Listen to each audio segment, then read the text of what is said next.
host of the Elevate series, and I'm excited to do it again. Thank you for the invitation, Amber.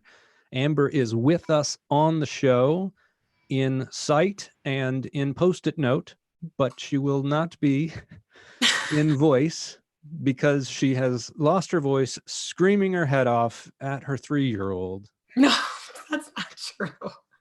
What you guys don't know is that I'm the author of a book called Scream Free Parenting, and that's why Amber is on the show. And we're actually doing an intervention just to talk to Amber about why you need to stop screaming at your 3-year-old. So what I love about Amber is she has such a passion for helping other people be successful, and particularly thinkers, speakers, coaches, authors, professionals who want to have a broader reach than just one client at a time. And she's helped me do that tremendously as I coach leaders and get to coach them around the world. She and has helped our 2 guests as well today. And she just has a passion for helping other people get their message, because that's what she wants. She wants to spread these amazing messages all over. And that's why she created the Elevate series, which is a testament to Amber, because none of us could have predicted how much we were going to have to change our business models at the, drop of a hat. And she did, created the series. It's going great. We're going to keep it going because we're creating conversations that help people figure ways out to at least stay sane, but even find opportunities to grow their own businesses and grow their impact, and maybe even have some positive moments when they're stuck together with their family for the next 5 years. So we have 2 amazing guests with us, and I want to talk to first Dr. Ann Shippy. And what I especially love, even though I've just met you, is I see right above your head, in behind you on your wall, a lovely document to the best school in the nation, which is where I went a long time ago, and my wife went. So you want to say what that school was? University of Texas. That's where I went to med school. And you stayed in Austin? I did. I had the good fortune of staying here in Austin.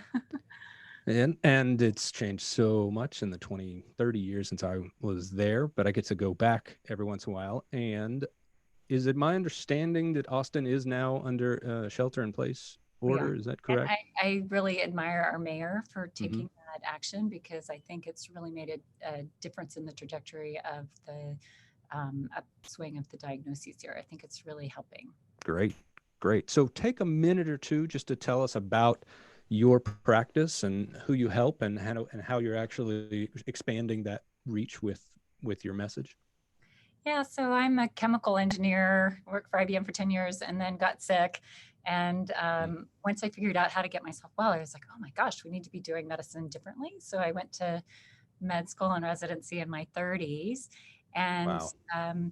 And then did some additional training after that in functional medicine. So I'm basically the detective doctor. I get to really delve into the latest research and technology to find answers that most physicians don't have the tools to do. So I do things like look to see what environmental toxins are in your body and actually attaching themselves to particular genes and then changing how the genes react. So I'm pretty nerdy, and but I love what I do because I get to help people when they are not finding answers other places, right, or they want to get pregnant and have healthy babies, and want to do all the prevention that they can to have the healthiest baby possible. And then to work with people who are extremely proactive, like their health is so important to them that they want to do this level of testing and looking to see what's going on in their body so they can live long, healthy lives without getting sick. And I love it. You're wanting to actually prevent sickness rather than just treat it, which has to be the new frontier in medicine. It's one of the reasons why I left my former profession. I was a marriage and family therapist, licensed therapist, and I got sick of the idea that I'm just supposed to find your pathology so I can give you a diagnosis and tell you what's wrong with you. And I switched to becoming a coach because I didn't believe you were sick. I believe you may be stuck, but not necessarily sick, in need of healing. So how can we actually grow from whatever challenges you're having and use that to prevent us from having need for a more healing traditional therapy? So I I love that too, even with the health things. Like sometimes what we figure out, has caused illnesses and then how to get people better is changing the trajectory of their health. Like they might have gotten really sick, but it's it by finding those things out, they can actually get healthy and stay healthier longer. Beautiful. Beautiful. So our other guest is Dr. Lisa Koche, and I have a connection to you as well because you went to another amazing school that I didn't go to, but I'm just a couple miles away from right now at Emory. So Dr. Koche, please introduce yourself. Just spend a couple of minutes and let us know who you are and who you treat and what your reach is about. So I was gifted with leukemia at age 15. Wow. So I had no other choice or course other than medicine. It was kind of brought into my world at that age. I originally thought I was going to be treating people who had the same condition. And I realized pretty quickly that was the last thing I wanted to do. And I wanted to prevent it. So Nice. as I went through medical school, and then I chose internal medicine residency because I kept asking why. So, I would watch what we were doing, and there were different protocols, and I would ask myself, why did I get sick and other 15-year-olds are fine? And I would say, why are we treating this patient this way? And I would get, this is just how we do it, over and over again. Yeah. So for me, that wasn't enough. And I sought out training in integrative and functional medicine. And then I was sort of every step on my career gifted another medical problem. When I had to go through a second round of chemo in college, ended up with heart failure from chemotherapy. Oh. And my uncle at the time was a podiatrist, and he sent me two of the most important supplements for cardiac function, CoQ10 and carnitine, and they would come on this auto ship. And this was 20 years ago. Like I didn't know, nobody really was talking about supplements. Yeah, it wasn't in the CVS like it is now. Yeah. Not at all. And I would just take it because I didn't know what it was. I was a 20-year-old college kid again. So anyway, I would take these things. My heart got better and I was okay for a while, built this crazy practice where I was trying to focus on the why again. I brought a team of healers in we were working a lot with obesity since I figured that was one of the main ways to prevent disease. Sure. And as I went along, the next thing would pop up and I was able to get pregnant, even though they had to remove one of my ovaries when the leukemic cells back in my 20s. Right after I had my daughter, which I did pretty well with the pregnancies, but right after I had her, all hell broke loose basically where I got autoimmune, thyroid, my psoriasis, Wow. had to have sinus surgery. I was exhausted. And at that point, I got introduced to something called the kinesiology or muscle testing, which is, non-evidence-based, but it filled in a lot of the gaps of what I was feeling and finding, even in my functional medicine training. So long story short, that practitioner now works with me full time. We have an incredible comprehensive clinic with like over 6,000 patients where we successfully have blended traditional medicine with integrative functional medicine. And I also have an upper cervical chiro who's also doing energy work. So that piece of the puzzle kind of came in later, and I could talk about all this different journey forever. Well, yeah. I love it. I'm passionate. That's fantastic. That easily shows in both of you as you talk. You light up when you're talking about this, which I can only imagine feels so great to your patients. That when you walk in, I mean, think about each of you guys talked about your illnesses. That they were gifts, they were transition moments, and that's such an amazing message in and of itself. That you don't see this illness, this incredible difficulty that no one would ever wish for, as something that then directs the course of your life in a negative spiral. You guys, yeah. I think too, being able to hold space for people that are really, really scared and worried that they're not going to get better. That we've both been through that, where we've been to that point, like, oh my gosh, my body's so broken, it's never going to heal.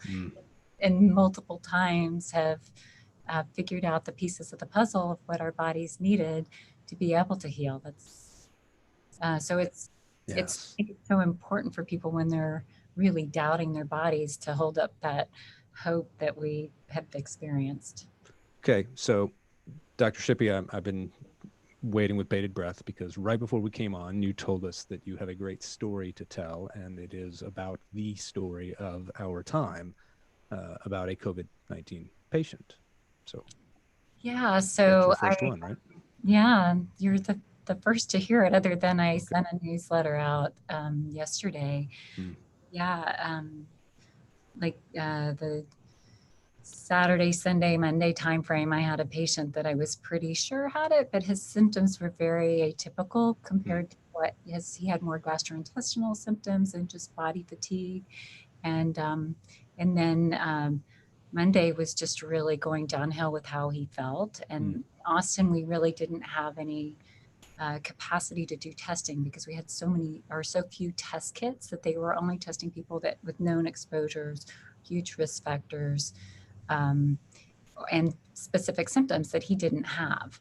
So I facilitated for him to go see an emergency room doctor that I know very well. And he did a CAT scan and found that he, in fact, did have the findings on the CAT scan that are consistent with COVID-19 pneumonia, which is the thing that we're battling against. I wasn't even aware that that's a possibility. I've not heard that at all, that you could use other testings other than the ones that are provided. Yeah, so there's fortunately this ER doc friend of mine, he was actually one of my attendings in residency, so I know him super well. He was the doc that if you called and said, "Hey, I've got an admission for you, you need to come down and bring him into the hospital," I knew that he had done his homework. Like he really had gotten important tests started, and I really, really trusted his judgment and his ability to provide extraordinary care for patients. So, which is why you sent your patient to him. Yeah, and I feel lucky because I actually called him on his cell phone and he said, "Hey, I'm back from 12 days of vacation and I'm on a 48-hour shift." Yes. And I said to him, "I really think this patient has COVID. I haven't been able to test him. Can I send him to you? I don't want to expose you, but I know that the hospital will just turn him away if we don't have more evidence of what's going on with him because the symptoms are so atypical. So can you help me out?" And he did. Right. So then he got admitted to the hospital, and a few hours before I decided to send him over to the ER, I had started him on the protocol that I've been just researching day and night, reading every study that I could from the Chinese and other places on, how does this virus work? What might fight against it? And so I had him on some of the supplements that I think were slowing it down, but he really needed the medications to go along with it. So I'd started him on the meds. And so then he got over to the hospital, and it turns out that hospital is not they wouldn't implement that protocol for him. I talked to the doctors, and they just weren't going to do that. And so then I had to take it up. I've got a blog on this if people want to read more on my website. So Amber, in the chat function, Amber will put it on there, the link. Okay. Yeah. So so it really, this was around 8:30 at night that I'd sent him to the ER or to my ER friend. By the time he actually saw a doctor and got admitted, it was 5 o'clock the next morning. Oh gosh. It was mid-afternoon by the time that I realized that they weren't going to give him the medications that I thought he needed. And I literally sat and cried. I just felt so hopeless because I knew that this is what he needed. And so I, called some of my trusted physicians, and I decided to escalate it to the head of the hospital, the medical head of the hospital. He did a little research on me and on the patient, and called me back a couple hours later, and we found the compromise. He wasn't able, because of the committee that runs that hospital, they decided that they weren't going to do that protocol, even though that's the best protocol that's out there currently. And, so what I was able to negotiate was that I would bring the medicine over to the hospital, and they could administer it as a home med. Oh, okay. All right. So I drove into the designated COVID hospital in Austin, went into the emergency room, gave it to the to security, and then kept making phone calls until I knew that it was in my patient's mouth, because I had to go through a process with it to get it. And then 36 hours later, after I started the medication, he was feeling like he had such a sense of relief. The symptoms that he was feeling in his chest, where the pneumonia was, had abated. His fevers were gone, and he was so much more comfortable in his body. He had a lot of fatigue, Beautiful. body pain. And now he's at home, and we're Mm. continuing the treatment and the supplements that it's taking to get this infection in check in his body. So it gives me a sense of hope that we are on the, I don't know if it's going to work on every patient. Right, right. If we catch it at the right moment, like these are medications that we just don't want to have everybody handing out with candy, because Sure. even though one of them is a drug that's commonly used for sinus infections, the other one's commonly used for malaria Yeah. and for rheumatological disorders. It's one of the top used medications in the world. And the World Health Organization has it down as one of the essential medications that must be available. And the first people that were starting to administer that were in India, is that correct? Or In is that China. In China, they started that. Yeah, Okay. I think there was a lot of effort by scientists really looking at how this virus attaches to the receptors, their angiotensin receptors, and then gets into the cells and then takes over. Mhm. So there's a lot of these types of receptors in the lungs, in the gut, some in the heart and liver and kidneys. And that's why we're seeing patients have some digestive, up to 50% of people have some digestive complaints. And then it really settles into the lungs, and that's what we're seeing people die from. But it's also causing an infectious cardiomyopathy and reducing heart function in some patients, and then causing some liver injury. So this thing is obviously nasty. And the fact that, and tell me, I'm getting the terms wrong, but the one of the biggest dangers is the fact, the latency, that you, before you actually are symptomatic, you can be contagious for so long, and we simply don't know, which is what differentiates it from SARS, is what I heard, that was only contagious once you were symptomatic. yeah, 80% of people have such mild symptoms, but they're little virus factories, so that when they're touching things and breathing, they're spreading the virus, and people don't have any idea. And many of them never get sicker. 80% Right. of people, it's just a little thing or nothing. Sure. And it's that 20% of people, estimated all these numbers, we don't know how good, we've Right. done so little testing, we don't really know what the true numbers are. And Sure. so it's really going to be getting testing in more people to find out what the real numbers are. So, Dr. Koche, you're in Tampa, is that correct? Yes. And tell me obviously what we all want to talk about is COVID-19. And so tell me what you have seen, what you are hearing on the front lines as a physician. Well, similar to Dr. Shippy, we've had where we have not had access to test kits. So, what we've implemented in my practice is telemedicine, which God bless technology at this point.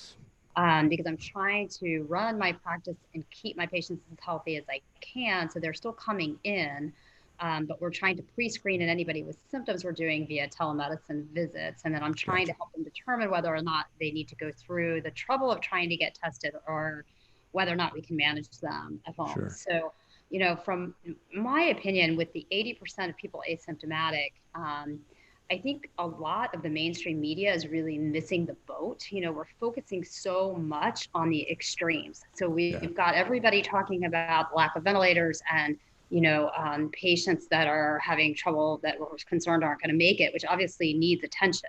Sure. And we've got, so many people talking about flattening the curve, which has been incredible. And I do really applaud my patients. I'm amazed. I don't know about you guys, but I'm amazed at how well people are actually following through with this social distancing thing. It's pretty wild.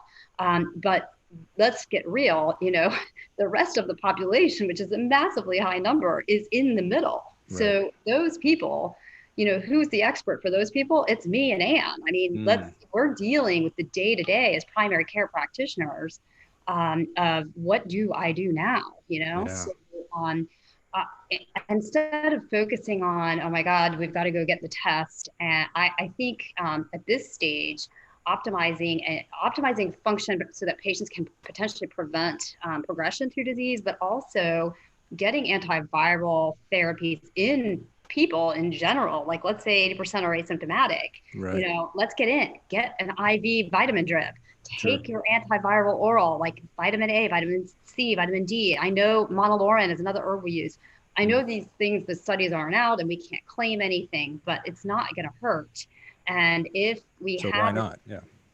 yeah, why not? And Right. what I'm doing is I'm trying to prep my patients with both a prevention / antiviral asymptomatic regimen, and then a regimen to have if they start getting symptomatic. And I know we don't have a huge window with which it can turn. So Yeah. like my asthmatic patients, my patients at risk, I'm trying to get them lined up with home nebulizers. I'm trying to make sure they can nebulize silver, which is something we do all the time anyway. You know, I quote that that's effective on COVID-19? Absolutely not. We don't know. Sure. But if I can get these tools in their hands, I think the fear and panic energy, because I am all about kind of the spiritual side to disease as well. Okay. That fear and panic energy is a total welcoming mat for any toxic. Yep.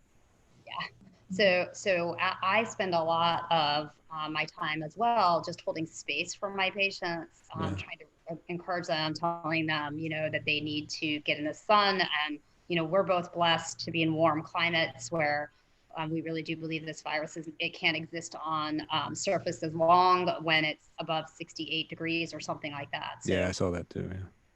So what you're dealing with is, I would so in Austin, our mayor really shut down things pretty quickly, which I'm grateful for. And so and then with having this patient that I've been suspicious for, you know, he was just in for a regular visit a few days before. It made me think, you know what, I need to really protect my staff, because if we kept doing IVs, I don't know if we'd have people in that might infect each other or staff. So we've stopped doing IVs until I feel like we really get a handle. Like there's some tests that are coming that are 5-minute finger prick tests. Should be out in the next 2 or 3 weeks. So what I'm hoping is that I can get those and then have people, you know, pick one up, take it to their car, test themselves, make sure they're not one of the 80%, and then be able to do the IVs preventively, but then really working. So what I've been doing is working with patients on amping up the supplements that are good antivirals and immune system support, because I really do think that those have made a difference with all kinds of viruses and infections.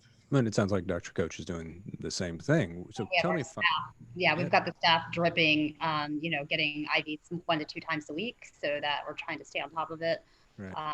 As well. And, you know, our mayor said that she really encouraged all the patients to get into their doctor visits. So I sort of just feel, and I've offered my staff if they're uncomfortable to not come in. But I think we're in an interesting position trying to figure out how to handle it. So there's definitely individual ways that people are dealing with it. Well, it sounds like you guys.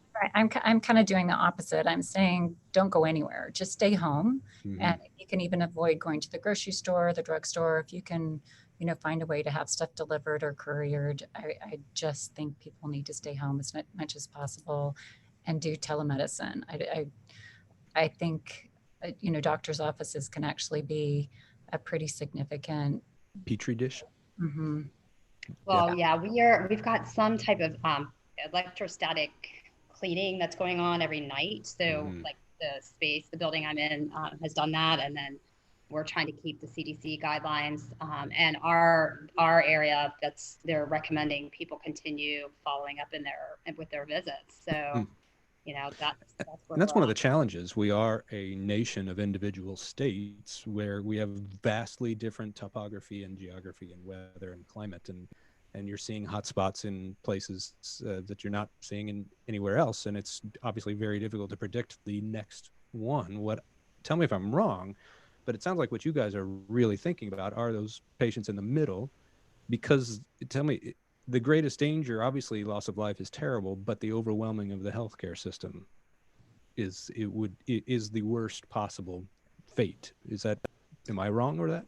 Yeah, I just talked to a friend of mine that's in an important role in Europe, and happening in Italy and Spain and France is horrifying right now. Yeah, I mean, God forbid the triage wartime decision making about who gets it and who's priority and who's not, and is like the worst a doctor could ever go through, and nurses. So in an effort to prevent that, you guys are on the front lines saying, don't go to the ER unless you absolutely have to, and come see me, and let's do as much telemedicine as we can, because 80% could just be very, very mild or not at all. So Yeah, the thing that struck me, especially in the first sort of week or two of like, do I see patients? Do I not see patients? Yeah. Kind of come to that decision was, these people are coming in and they still have screwed up hormones. Yeah, They still sure. have diverticulitis. They Right. still have uncontrolled diabetes. I mean, if we don't take care of these people, they are going to overwhelm the hospital with their problems. Like Right. those things are not going away. Yeah, it's not like every So I other don't malady think took a day off. Yeah. it doesn't work like that. And Yeah. they don't, a lot of people I think most of people that I've been able to see are practicing social distancing. We're not allowing anybody in our waiting room. We're keeping the door open. We're only, after each single patient, we're sanitizing. And we are able to keep people calm. We're able to make them feel like we are here for them. We're able to get them the therapies and drugs that they need for their regular medical conditions. So then they can become less likely to convert from an asymptomatic or mildly symptomatic person to someone who's going to overwhelm the healthcare system. So that brings up a question, and it's a question actually I heard first from my daughter. It's an interesting position. I love having a daughter who's totally off the payroll and has her own job. And she lives in Nashville, though, and when I go in to visit her, she's not coming here. And she says, I heard about ibuprofen. That is actually making it worse, but people normally start doing it when they're having body aches or fever. Have you guys seen research on that as well? Yeah, there's some pretty significant data that's come out that seems conclusive that it's not a good idea. So I don't know if anybody really understands the reasoning. I know it has to do partially with the overwhelming of the inflammatory response, with the cytokine response that occurs with this. So I don't know, Anne, if they really know why. But we're telling people to stay away. I think it's a couple of different things. I think your kidneys really get taxed with this infection, and the ibuprofen is hard on the kidneys. So maybe your kidneys and your immune system, it's probably blocking an immune system response that you really need to be able to fight the virus. And the other thing I think is that unless your fever is up over 104, it's better to let the fever run, because the fever process is helping to fight the virus as well. So, That's why our body has a fever in the first place, right? Exactly. So that's just my opinion. Yeah. So if you really get super uncomfortable and you can't get it down by taking a bath, then a little bit of Acetaminophen, Tylenol might be okay, but I think this virus is also very hard on the liver, and so the acetaminophen is harder on the liver. Literally picking your poison. Trade-off. So if you can just let the fever run, I know it's super uncomfortable to have a fever, and then we don't know what that point is, but for me, it's 104. Each of you guys said a phrase that I've heard in a number of places, and it's an inviting phrase. You each talked about holding space for your patients. You each talked about, and so many times what that means is you're going to address the anxiety about the condition as well, if not more, than the condition, or at least initially, because that calming influence allows you to hear them clearer, and it allows them to express and articulate, which means they're not going to be as reactive to their anxiety if they're able to express it.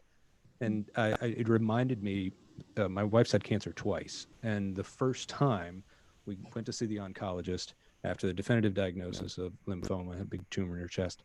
And it was just this simple move of coming out from behind the desk and sitting right by my wife and putting hands in hands. And she said, "How scared are you?" It was just a simple little gesture. And but both you guys struck me as I would want to go see each of you. I would feel safe in your guidance and in your leadership. So Dr. Koche, talk about how much that is a part of your practice, and how much do you see that as a significant part of medicine? I think because of my own personal journey, and I had something as recently as 3 years ago where my heart acted up again, and I had to have a BiV pacer placed in my chest, and I Wow. healed my heart completely to the point where I can like totally do HIT protocols, and the cardiologist is Oh, wow. floored. That's a story for another day. But Okay. my patients respect and understand that a lot of what it took for me to get to that place was holding space for myself. Mm-hmm. So my own personal spiritual journey of allowing myself to grieve, and allowing myself to have needs, and allowing myself to be on the list of things to do. That I love was it. Yeah. that's a journey that I've personally been on probably for the past 8 to 10 years. Mm. So what I've been sharing with them, and I've been doing daily Facebook and Instagram lives for my patient for anybody, but I've been trying to wrap it up, making it a 5 to 8 minute summary of the science, but mostly focusing on proactive tips with biohacking, because I had to hack my own body and how they can hack their body now. And then ending with an affirmation. I'm getting a lot of feedback, from these affirmations, just because people are ready now. They want guidance. I'm finding that people who have not done any of the self-work and have hidden behind their electronics or their work or their alcohol or whatever, those are the people that are really panic stricken right now. Whereas the patients of mine who have started, the meditation and the grounding and the, allowing themselves to feel, they're navigating this a little bit better. So I'm just meeting people wherever they are and honoring it, and just pointing out to them, hey, this is actually this is shining a light on what we need to do, right? Yeah. So let's have gratitude that we have a pause button. We're out of this insane life right for a minute. And what can you do? So maybe it's just go outside for 10 minutes and turn on a guided meditation off of YouTube. Right. Or if you're further along, get in the Epsom salt bath, start journaling, try to, bring in some downloads of some new information. So I hold the space in that way, meaning I just allow them to feel and sit and acknowledge, and then I give them tools on what they can do that's proactive to move forward. And that's beautiful, and it's especially beautiful coming from someone who's educated in traditional medicine, but and is a practitioner and can do both. But the openness, and also dissolving the body-mind barrier, that is a great movement. Dr. Shippy, you were wanting to contribute. One of the things that I love about what Lisa said is the meditation piece, because it's so powerful. Even if you think you're doing a bad job at meditating, oh, I can't do this, or I'm so scared, I'm not doing any good with it. Why bother? Just the intention of meditating. So listening to a guided meditation, or if you have some type of meditation that you like, this is the perfect time to do it, because you're telling your genes how to behave. Even if you don't feel like you're being Zen in that ideal Zen state at all, your gene expression changes. So it's the field of epigenetics. And there's so much research behind that, so even added like an immune system level and a stress response level. By meditating 5, 10, 20 minutes, you totally change the little chemical messengers in your body that are going to be able to fight things off and even then manage further stress better. Right. That's my one takeaway. The supplements that support the immune system are so important. But if you don't have access to that, if you can't do that, just the meditation is huge. And if you add the meditation to all the supplements that you're taking, you get an additive effect, right? And the flywheel effect. And I love the fact that it's just your intention, not even necessarily your success in whatever. It's just your intention. And what you mentioned, and Dr. Koche, you said the word pause, which is something I've devoted my whole career to. My actual logo is a pause button, and it has been for 15 years. And I do a show every day called The Leader's Pause, a little 15-minute show. And it is this building it into the rhythm. And what's amazing about pausing is only humans can do it. Only human beings can actually choose to pause and think about how they want to respond and apply principles to whatever their response is. Every other creature just reacts, but we have a chance to respond. And that is what is so difficult to do when times are stressful. And yet it's also so important to do in this time. That's why I love that you guys, practitioners on the front lines, have built that into your lives and have used difficult moments in your lives to actually enable you to meet patients in a way that you don't have to tell them you understand how they feel. They can just feel that you understand how they feel. And it's really beautiful. So Dr. Shippy, I wanted to change a little bit. And you have a book, I believe. Is that correct? Yes, I've got a couple of books that are on Amazon, one on how to take care of toxic mold, which I'm seeing a lot of patients in my office that are very severely affected by mold, and then one on the optimal diet to help you stay healthy, which is a paleo, kind of a modified paleo diet. Okay.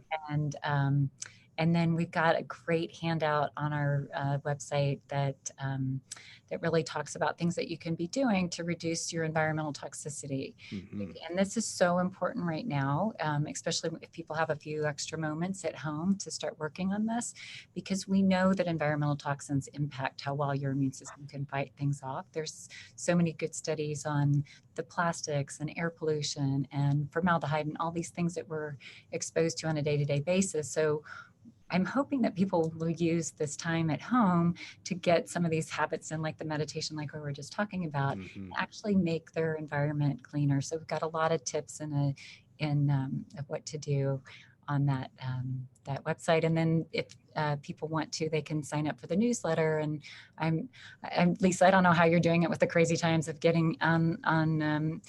I really admire you doing your daily online posts, but we're sending out newsletters every few days on what I've learned with my research and my experience with patients. So if people want to get on my newsletter, they can do that.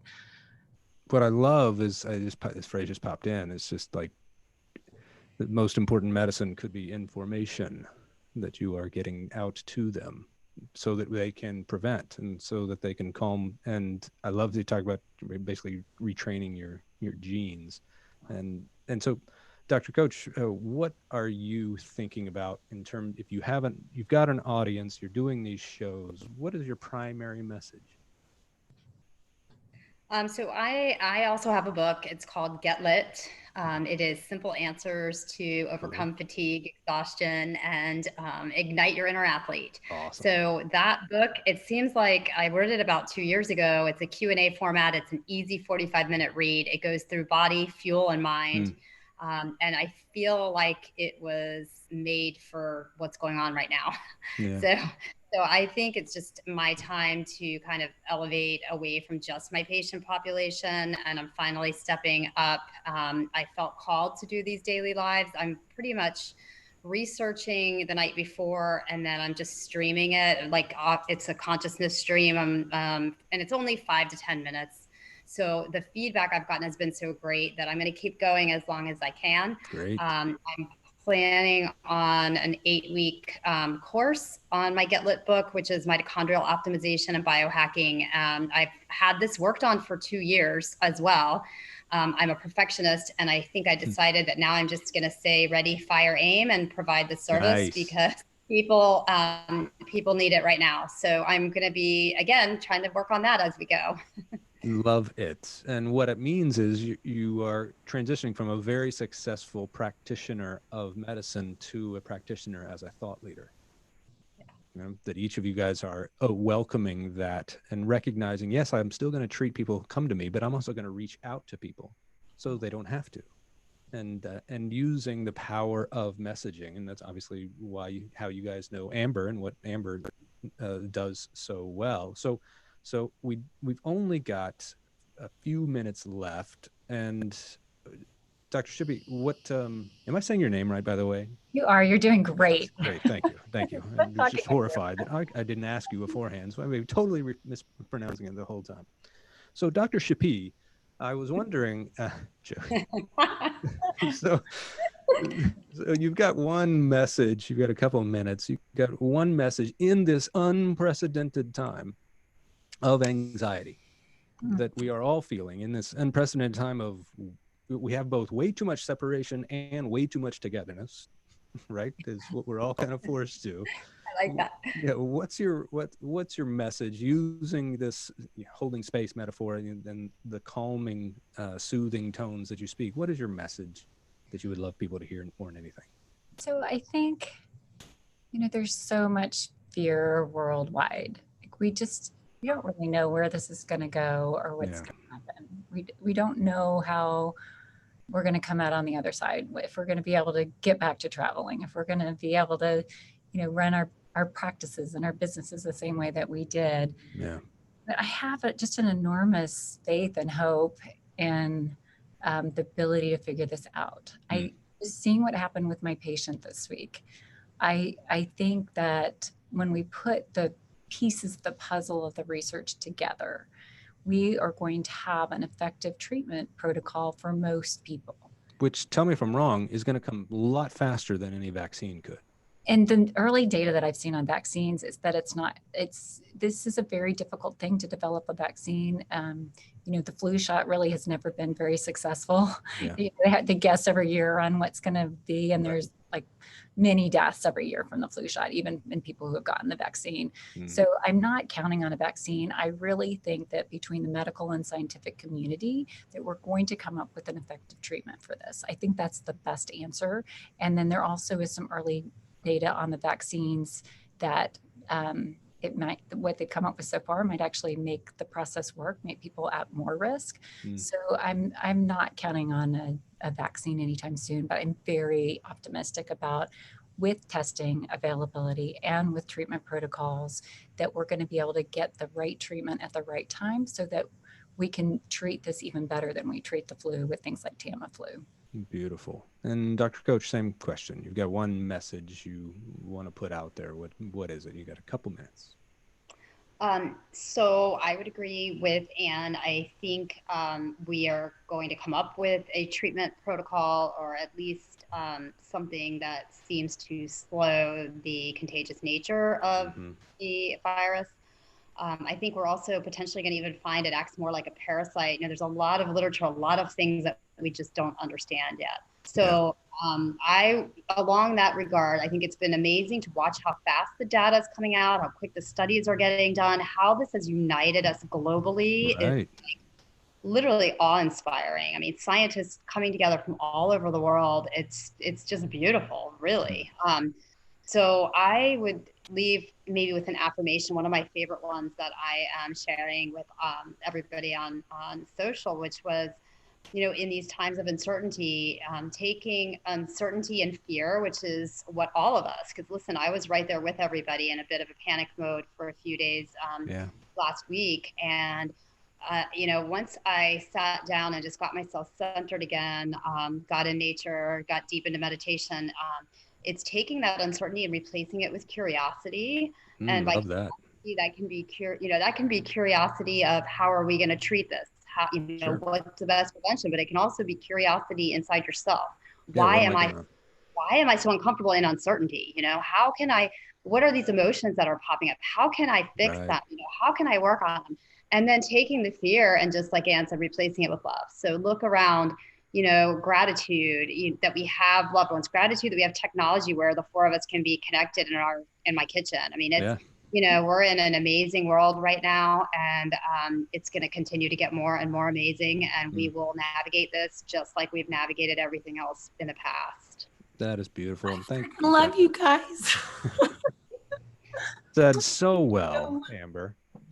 And I'm so frustrating not being able to contribute, but you guys are amazing. I respect you so much. I cannot thank you enough for your time. I've been getting people private message and chats to me like, you're making the difference. So thank you. Thank you for what you did today.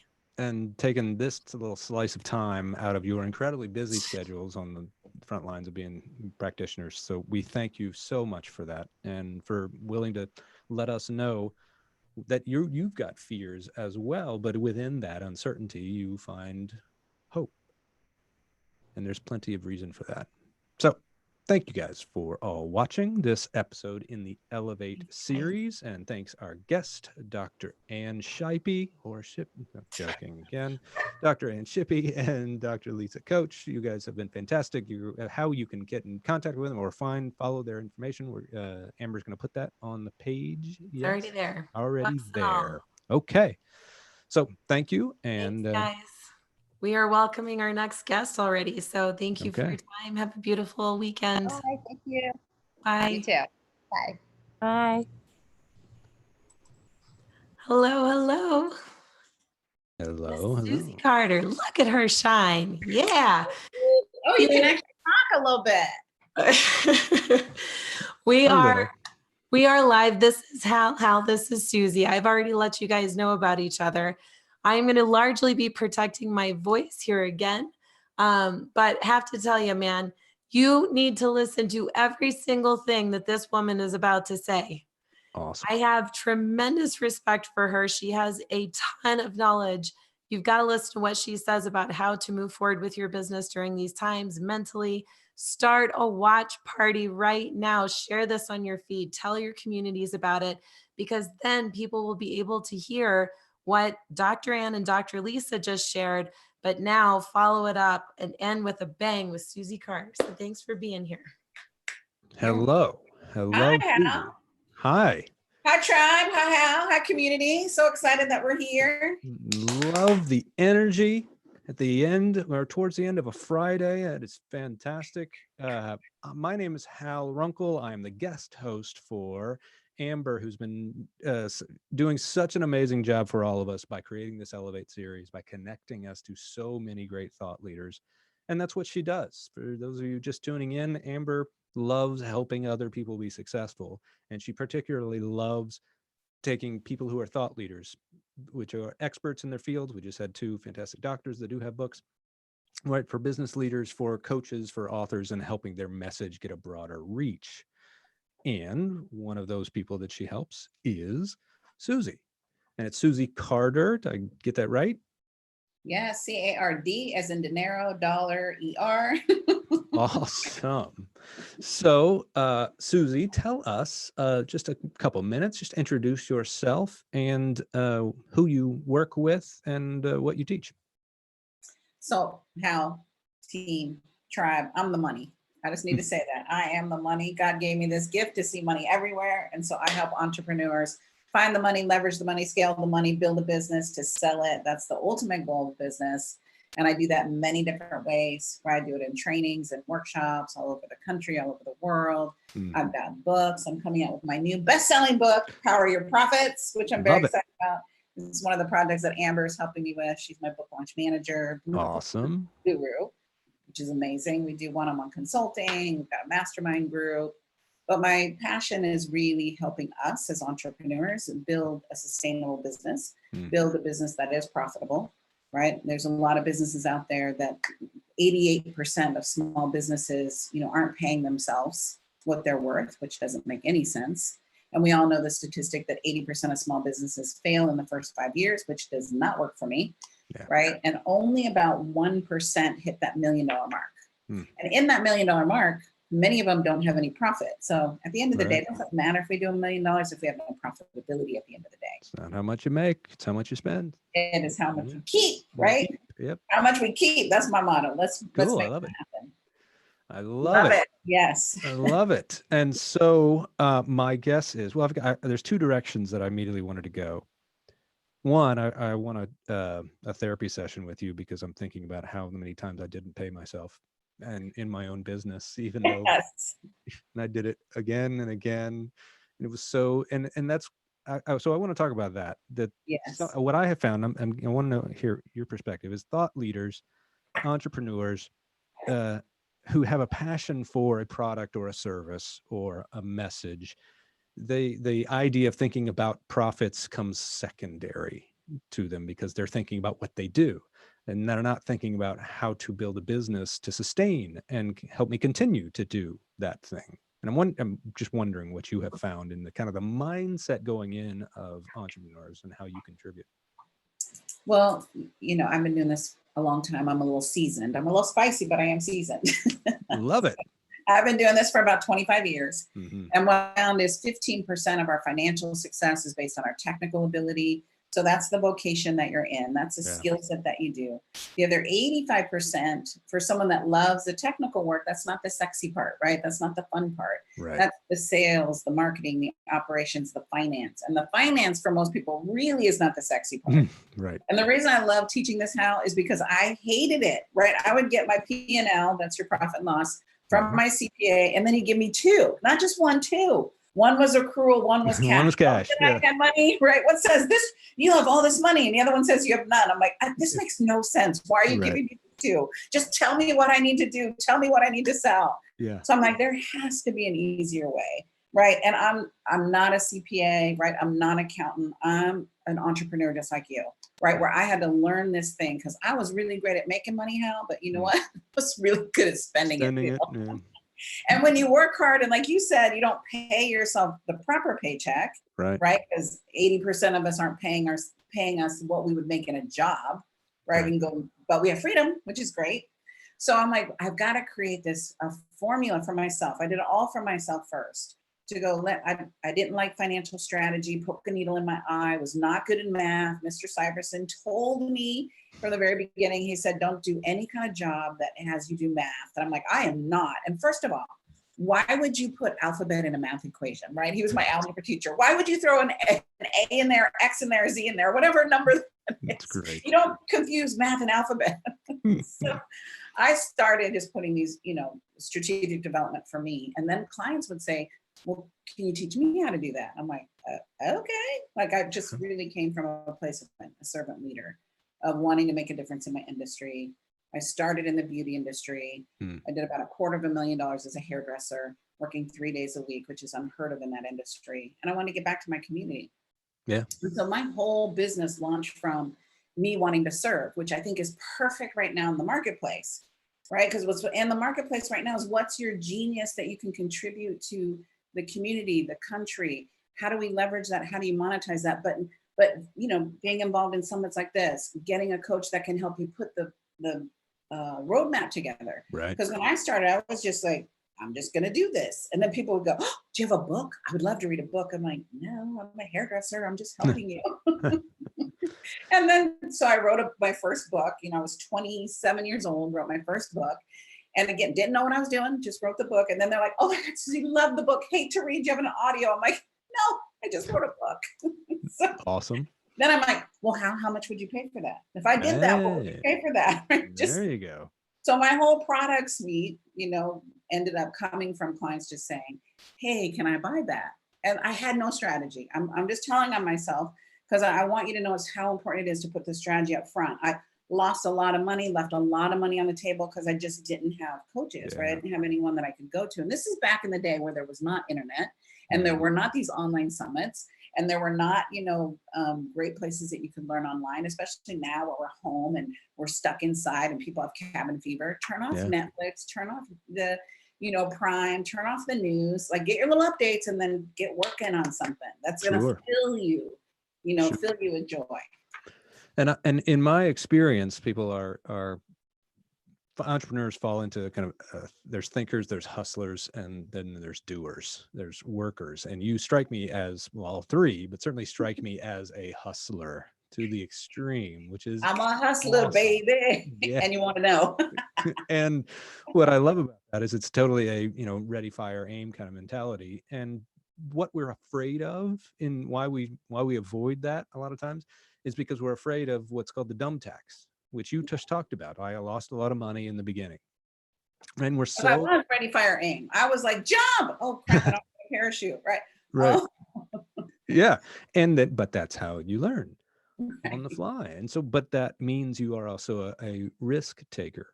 And what's always fascinating to me is how entrepreneurs have to be risk takers in order to succeed. And yet, because I love how you talked about it, we focused on the 15% of, well, this is what I do, right. That we ignore. Well, you got to be risky enough to actually find a way to put that message out there, or put that service out there, or put that product out there. So how do you help them? Is it a combination of easing their minds because you're taking on a lot, or is it about also encouraging them that they actually can leap? It all goes back to strategy, right? You are Okay. absolutely right. I was ready, fire, aim, Yeah. and then realized that ready, fire, aim didn't serve me. Right now, I'm still a risk taker, but I'm very calculated in my risks. Nice. Right in 2007, when we had the last market crash, I lost everything. I lost my homes. I lost my husband of 17 years. I lost 90% of my wealth. And I remember just being in that moment going, why? I was a good steward. I thought I had coaches, I had financial advisors, right? What did I do wrong? And I'm supposed to be this profit coach, right? That wasn't my name back then, but I was still I've always been the money. And I realized that I was so over leveraged, right? Too much of a risk taker, that when the rug was pulled out from under me, it put me flat on my face. Sure. And being on the ground and on my face and on the floor, praying to God, praying like, please, like just not like a pity party, Hal, you know, Amber, it was really, what do I need to learn? Because I don't know.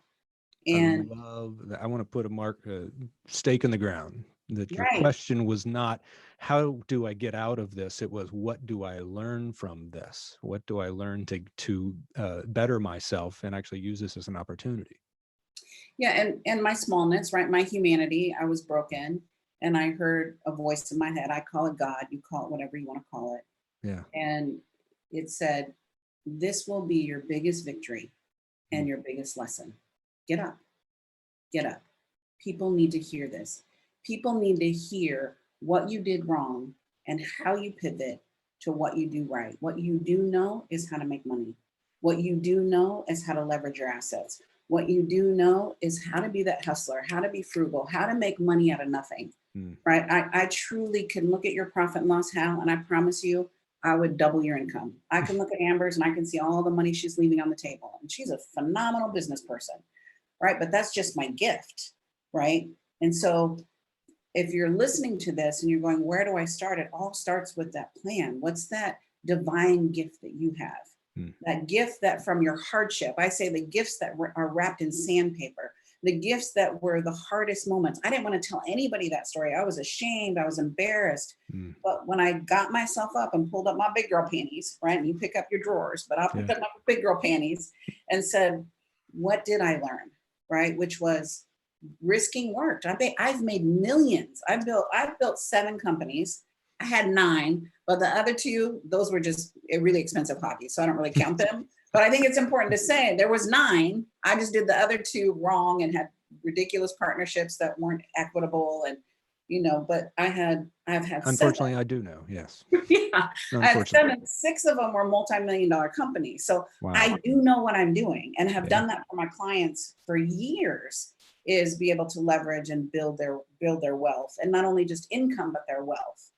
Right. I think we've all been in that spot where we've not taken care of ourselves. I've taken care of employees before I took care of me. Oh, yeah. Right. Worried about their financial situation versus, you know, you think it's always going to be here. The difference between now and in 2007 is I have risked, and Amber knows I've risked huge, right? Doing a book launch this year, that's a huge risk. You know, if you're gambling, right? And you have to, right? In business, we have to risk, right? There's that saying, you risk it all, you get it all. But my risk was very calculated. It was very planned. It was very responsible, right? If you can think, how do I risk and be responsible? So I have funds that are set up for certain things. I have funds that are leveraged. This is my marketing budget. This is my sales budget. These are my expectations. These are my projections. In December, Amber will laugh with me, I was freaking out. I was freaking out because I had $100,000 on my American Express because I paid for this event that I was doing and all the supplies that go with that. And I'm freaking out. And we're like, oh, just look at your plan. So I look at my plan. Oh, I said I would lose money this month. I said that would occur this month.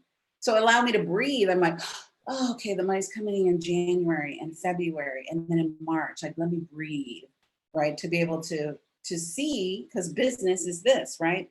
Business is like this steady, it's like an EKG. When you're alive and when you're feeling life, you're like this, right? If you're in the hospital and you're this, what does that mean, Hal? Yeah, you're dead. We're dead, right? Yeah. So we as business owners, we're trying to get our business like this. I just want calm. I just want, calm in the storm. There's no calm in the storm. It's a storm. We want the false Right? sense of security of being an employee with the incredible bonuses and benefits of being an entrepreneur. Right, exactly. And that's the fun, right? I learned early on there's no such thing as security. There's just No. opportunity. I always wonder, how in the world did we get away with calling stocks securities? Right. The least secure things in the world. And we could try and trick ourselves by saying, no, I'm investing in securities. Right. There's only one investment I've ever seen that's really, really secure, and that's investing in yourself. Exactly. Yeah. I love that, Hal. That's delicious. And I love Amber. You're just trying so hard to play. I love it. She is. She's trying to Such a participate. trooper. She's like, I'm here. Much as she can, but she's too busy, been screaming about opportunities to help other people, and she lost her voice in the process.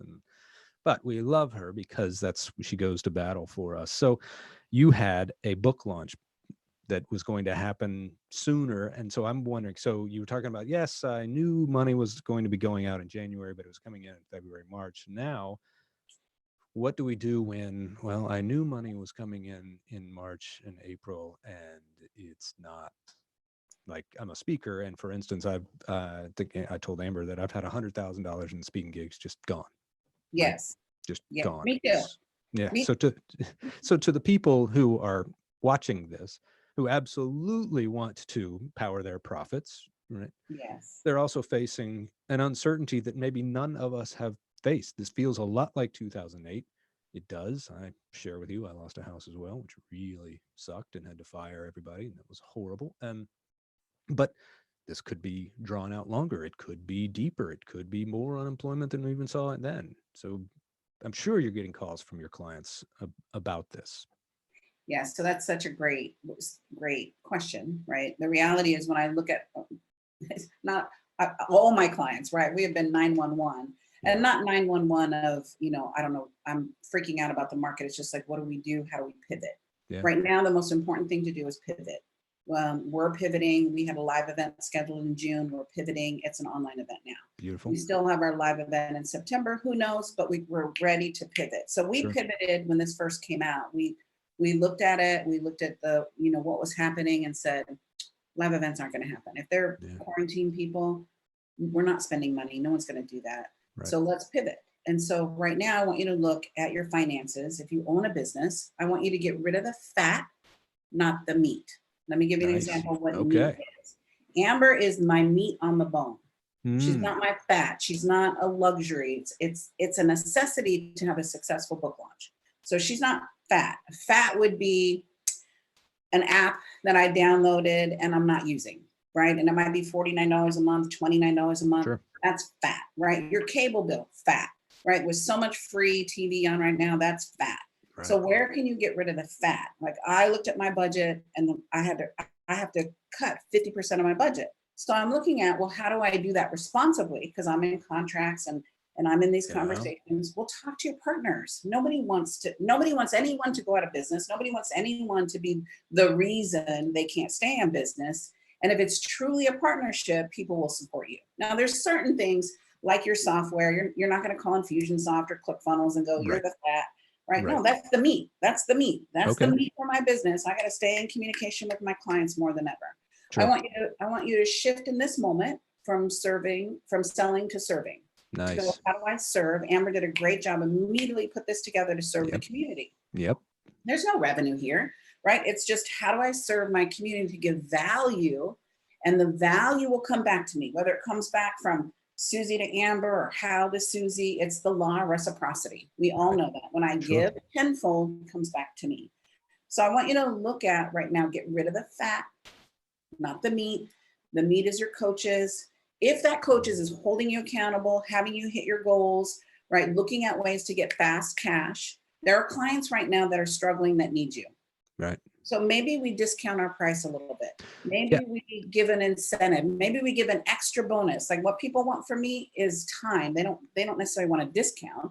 Yeah. So let me give you an extra call. Let me give you a bonus call with your team or something to be creative to help you, really go through this storm. Well, and you've said so much, and I want to unpack several things. One of the things I love. I can do that. I can just blast away. It's awesome. It's awesome. And one of the things I heard was the idea that talk to your partners about how we're all going to make some concessions in order to make it through this. And if they are really partners, they'll want to work because they would rather have you connected in some way than totally out. They don't want you to go out of business.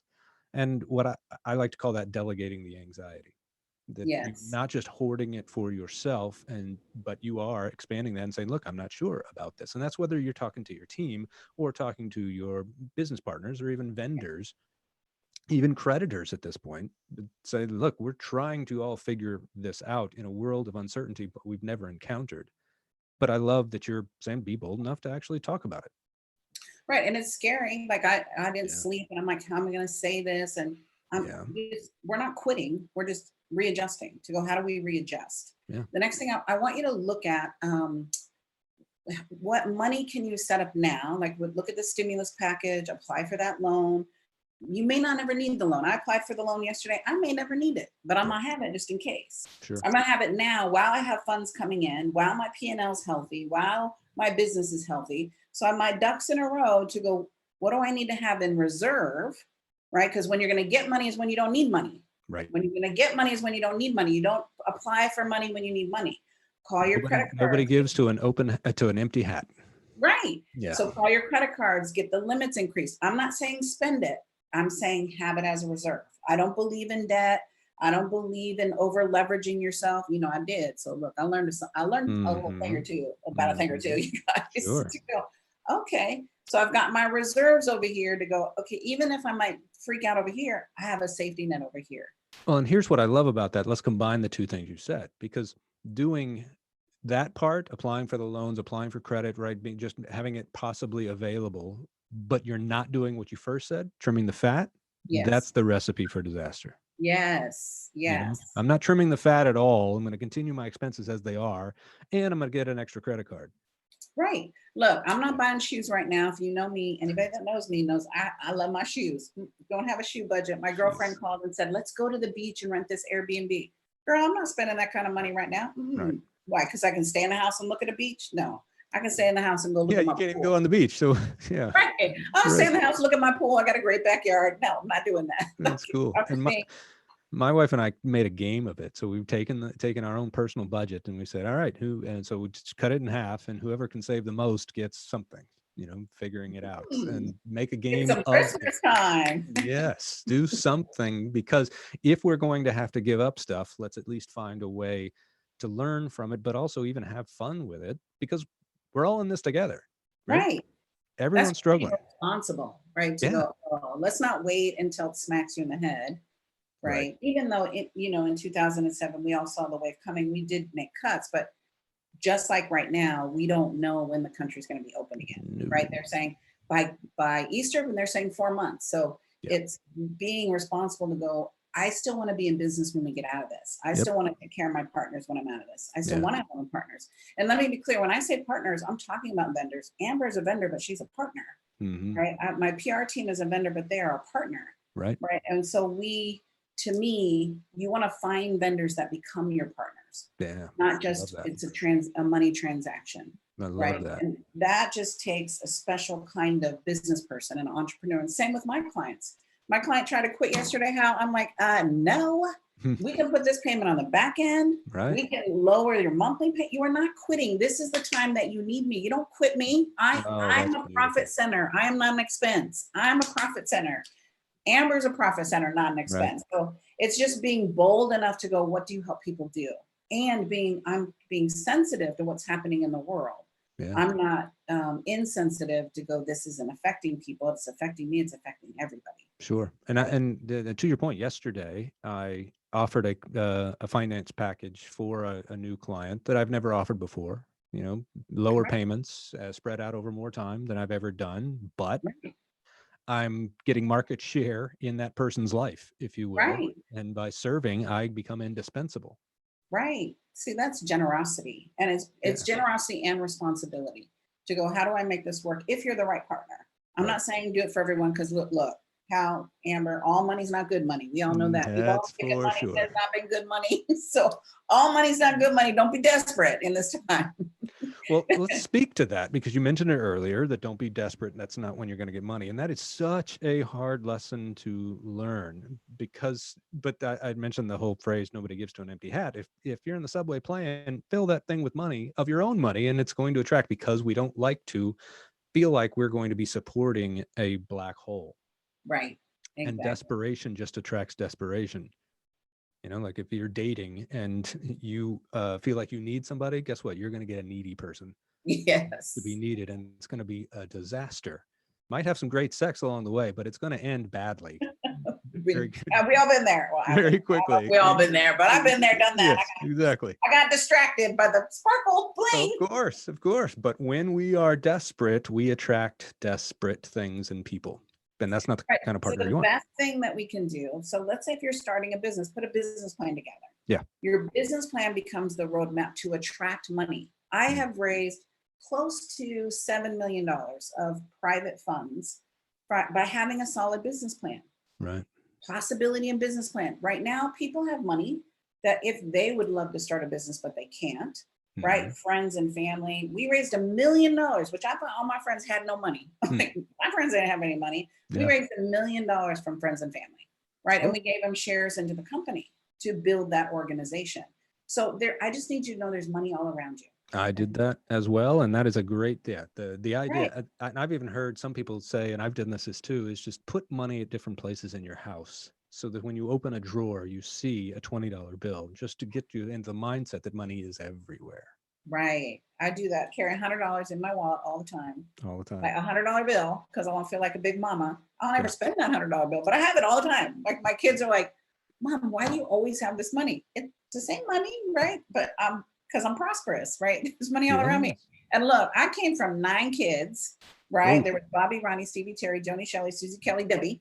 Right, 9 kids, 6 girls, 1,200 square feet, 1 bathroom with 6 girls. Oh my God.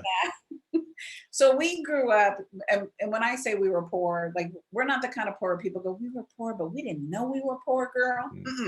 We knew we were poor. We, right? We would get school lunches. So all those kids are worried about where they were going to eat. That was us, right? Wow. We had government cheese. Like nobody handed me this, right? I built this from my hustle muscle, from my tenacity, from finding a need and filling the need, finding the need and filling the need. What does the market need? I didn't have strategy when I was young. I was just young and dumb and ignorance on fire. Right. And I got the strategies I got older to go, let me do this more systematically. Let me do this more calculated. Let me find someone who knows more than I know. That's why I'm such an advocate for coaching, right? Because people, if you're 10 steps ahead of me, you know, in the book launch world, Amber was 10 steps ahead of me. I'm like, I will sit at your feet and I will be your student. I'm not the coach when I sit with her, I'm the student. I think that's what makes a great coach, is are they willing to be good students, not just the know-it-all. Sure, when you're hiring a coach, make sure they have one. Right, or many. Many, because otherwise they're selling you a product that they don't actually believe in. Right. Yeah, I've run into that. So let's talk about how you actually help people who are struggling, who are not naturally hustling as hustlers as much as you are. And what do you come alongside them and coach them to do? Is it first starting with the business plan? The business plan is always first, right? Okay. To really assess where you're at. There's some great software out there. I'm not a business plan writer. I will plus your business plan, but I'm not the business plan writer. Gotcha. Right? So I'll support you inside of that. But the business plan has you look at what is your vision in your head. You have to get it out of your head. The ideas, the concepts, because then we can see where's the money. Because you got to be able to see where does this link with money, right? And then in the financial piece of the business plan, then we have to make sure you're charging what you're worth and charging enough to sustain. That's where we go wrong as entrepreneurs, is we're not, our price point is pulled out of here, it's pulled out from here. Like, I will charge this. Yes, because. Right, because Amber charges 1,000, Hal charges 2,000, Susie charges 1,500. I'm going to charge 900. Like, no, that's not where you get your price in. Nice. So it's putting that plan in place, right? And if I can serve you inside of that, love to serve you inside of that. The new book's coming out, Power Your Profit, which is the roadmap from taking a business from 10,000 to 10 million. Beautiful. Right? I've done it for myself twice. I've done it for clients, you know, over the years. So whatever we can do to serve. Well, that is fantastic. Our commitment. Oh, sorry. No, I said that's just our commitment. Well, This it's whole crowd. it's beautiful. I hear that you like Amber, you want to make other people successful, Yes. which is great. That's my And passion. now, and I love how you've emphasized now is the time to serve. Such a great time. Let's It's turn this obstacle into an opportunity. To beautiful. go, it's time for you to write that book. It's time for you to write that class. It's time for you to write that business plan. Like, you'll never have this time again where you have to stay home and you Yeah. can't get distracted by all the external things. Right. We got to stay home, got to stay in it. It's time to Yep. get it done. So, Susie Carter, you've been amazing. Thank you so much for taking time out to generously give us a glimpse of what is possible and giving us the encouragement with all of your energy. So I want to thank you. I'm so thrilled to meet you. I can't wait to talk further with you. And Amber, again, thank you for putting us all together to do this Elevate series. And we want everybody to start watch parties. This is going to keep going. You're going to continue it on next week as Monday. And look, you're going to have a voice by then. I know, it's going to be great. Absolutely. So, Susie, thank you. If you want to connect to her, that's already been provided, all the links. And until next time, this has been the Elevate series. I'm your host, Hal Runkel, and see you next week.